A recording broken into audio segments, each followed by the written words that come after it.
après avoir été présents sur les rivières de l'ensemble du territoire français pendant des milliers d'années. Le castor d'Europe avait quasiment disparu au début du XXe siècle. Ils ont été réintroduits sur la Loire il y a presque un demi-siècle. La réintroduction des castors en Val-de-Loire fut immédiatement une réussite. Tout au long de l'histoire, les castors ont été chassés jusqu'à leur extinction, principalement pour leur viande, leur fourrure et leur castoreum, qui est l'une des matières premières animales utilisées en parfumerie. Sécrété par des glandes situées près de l'anus, le castoreum permet aux castors de s'identifier, d'identifier, de marquer et de délimiter leur territoire. Principalement nocturnes, les traces les plus visibles de sa présence sont des arbres taillés comme des crayons.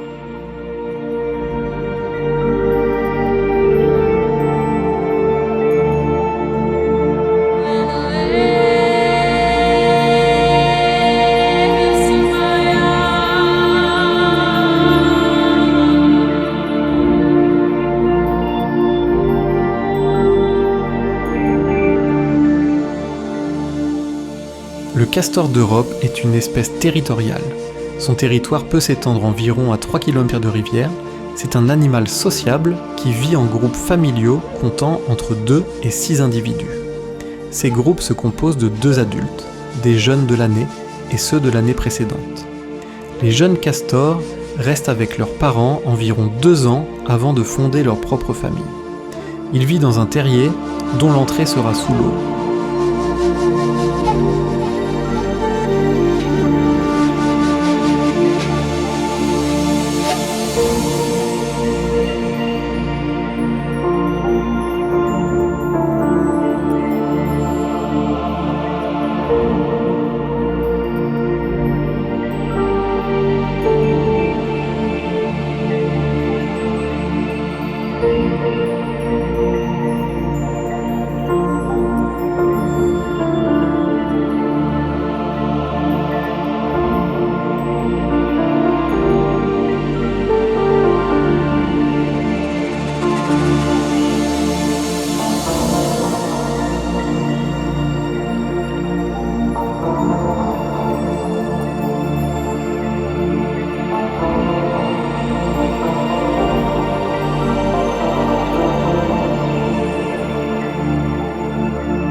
Le castor est un rongeur semi-aquatique qui se distingue par son mode de vie unique. Ces animaux sont surtout connus pour leur capacité de construction. Les barrages qu'ils édifient jouent un rôle fondamental en créant des étangs, qui à leur tour protègent diverses espèces animales et végétales. Les castors sont d'ailleurs souvent qualifiés d'ingénieurs de l'écosystème. Les barrages de castors peuvent être de différentes tailles, allant de quelques mètres à plusieurs dizaines de mètres de long.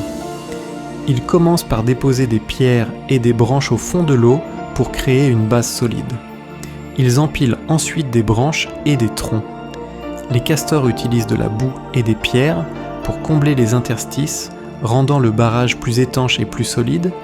Ils construisent leur hutte ou leur terrier à l'intérieur de ce barrage, dont l'entrée est située sous l'eau pour les protéger des prédateurs comme le loup, l'ours et le renard. Pour avertir ses congénères, le castor utilise sa queue plate pour la claquer fortement sur la surface de l'eau, puis plonge sous l'eau pour se mettre hors de danger.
dents du castor, notamment leurs incisives, sont l'un de leurs atouts les plus remarquables.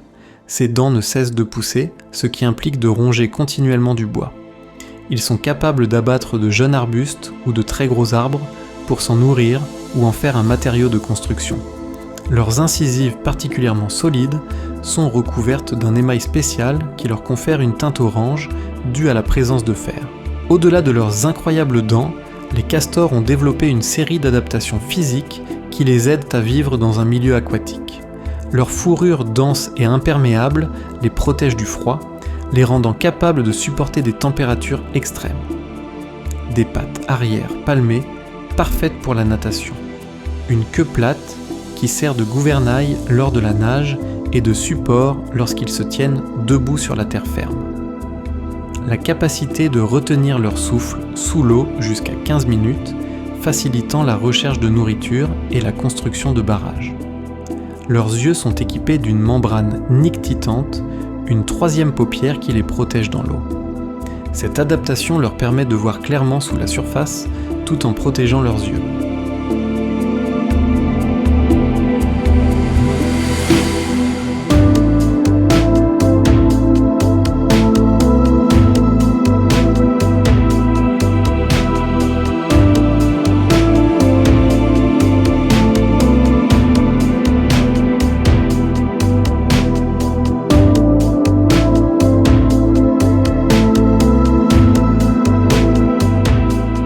La fourrure de castor est dense et imperméable, composée d'un sous-poil fin et d'un poil de garde plus long et plus dur. Cette combinaison offre une excellente isolation thermique.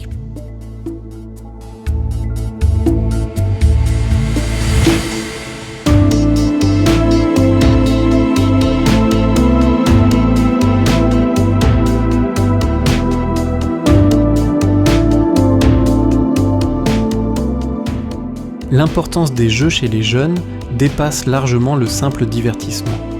Ces activités ludiques constituent une partie fondamentale de leur croissance et de leur apprentissage. À travers le jeu, les petits découvrent leur environnement, développent leurs capacités physiques et apprennent les comportements sociaux essentiels à leur survie.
Il affectionne tout particulièrement les cours d'eau lents. Très agile dans l'eau, l'animal est par contre très lourd et maladroit sur la terre ferme et s'éloigne donc pas des berges de plus de 20 à 30 mètres. Le domaine terrestre lui procure l'essentiel de sa nourriture. En été, les castors se régalent de feuilles, de fleurs, d'herbes. En hiver, ils se tournent vers les écorces, les branches d'arbres qu'ils ont soigneusement stockées sous l'eau. Il affectionne principalement le saule, le bouleau, le tremble et le peuplier.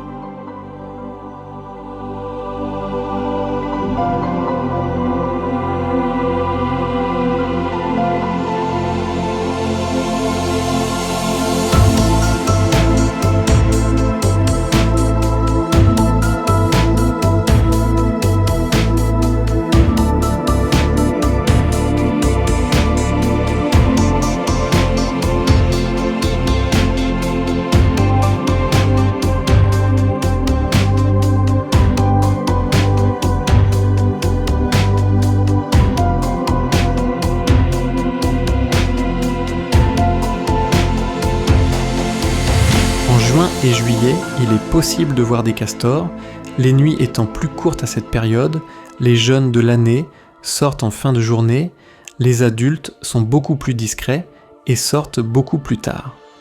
Après de nombreuses heures d'affût, j'ai juste aperçu cet énorme mâle qui a disparu dans la végétation une fois sorti de l'eau. Le petit qui est juste derrière doit mesurer environ 50 cm et semble minuscule. Un mâle adulte peut mesurer de 80 à 120 cm pour un poids allant de 11 à 30 kg.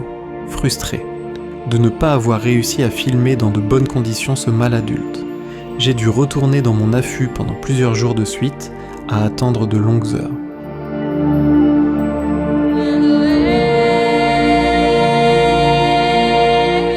Un soir, juste avant la tombée de la nuit, il est sorti de l'eau en toute discrétion au pied du passage, qu'il a grimpé aussitôt et s'est enfoncé dans la végétation.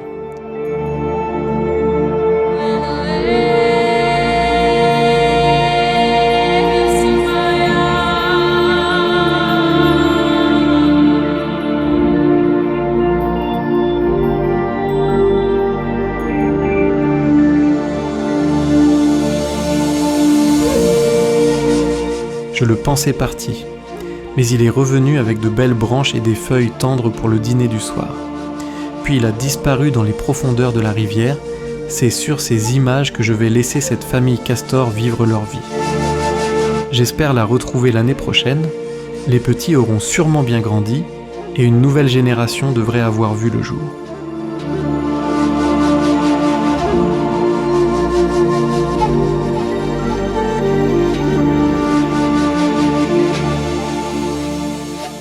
Merci à mon ami Stéphane de m'avoir indiqué où se trouvait cette famille de castors.